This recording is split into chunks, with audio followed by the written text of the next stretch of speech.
ॐ निष्प्रपञ्च निर्विकल्प निर्मलं निरामयं चिदेकरूपसन्ततं भजेह राममद्वयम्.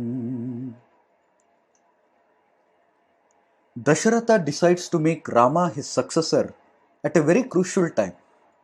He was getting older and, in his own admission, was not fit enough to run the huge empire.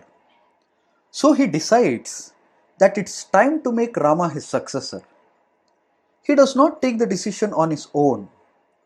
He calls the meeting of important people in his kingdom and puts the case before them. After they wholeheartedly agree to make Rama the next ruler, he confirms the decision.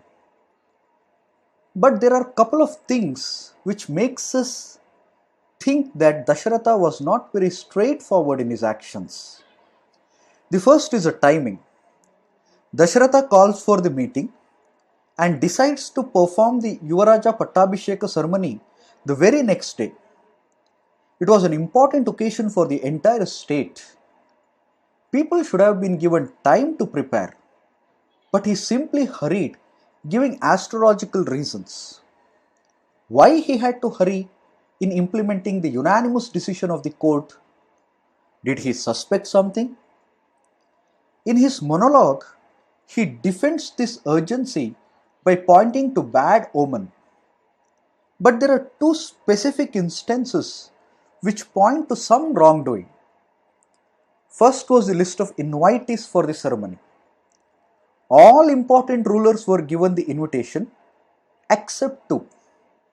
One was his father-in-law Ashwapati, father of Kaikeyi, and the other was Janaka, father of Sita. In Ramayana itself, it is said that Dasharatha did not invite these two because he thought they will be happy hearing the news later. But looking at other clues, we can conclude that Dasharatha was trying to hide the news purposefully from these two things. Because he had promised Ashwapati that Kaikeyi's son would inherit the throne. So he feared that they will disrupt the ceremony if they come to know that it's Rama and not Bharata who is succeeding Dasharatha. The reason for avoiding Janaka, commentators say, was because he was a person who would insist that Dasharatha follow his promise given to Ashwapati. Janaka, being an exemplar follower of Dharma, would not have agreed to Rama becoming the king even when he was his own son-in-law. So Dasharatha tactfully avoided inviting these two things. Some people say this is simply not true, and the real reason why Dasharatha avoided calling these two close relatives was because they were far away and there was no way they could reach Ayodhya in one night. But that's exactly the point. When Dasharatha knew that close family members cannot attend the most important ceremony, what was the need to hurry?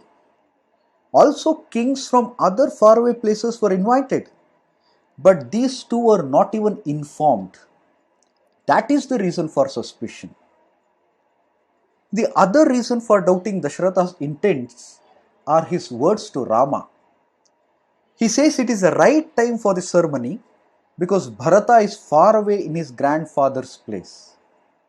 He also adds that since people can change their minds in no time, it is better that the process is completed the very next day.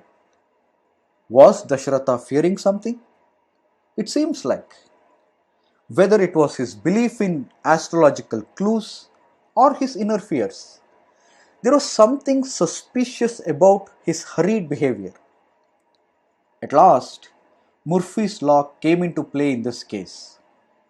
As Dasharatha feared, things went bad to worse. Whether Dasharatha really foresaw the tragedy that unfolded or whether he actively caused it is an interesting question to ponder over. स्वस्ति प्रजाभ्यां परिपालयन्तां न्यायेन मार्गेण महिं महिषाः गो ब्राह्मणेभ्यः शुभमस्तु नित्यं लोका समस्ता सुखिनो भवन्तु।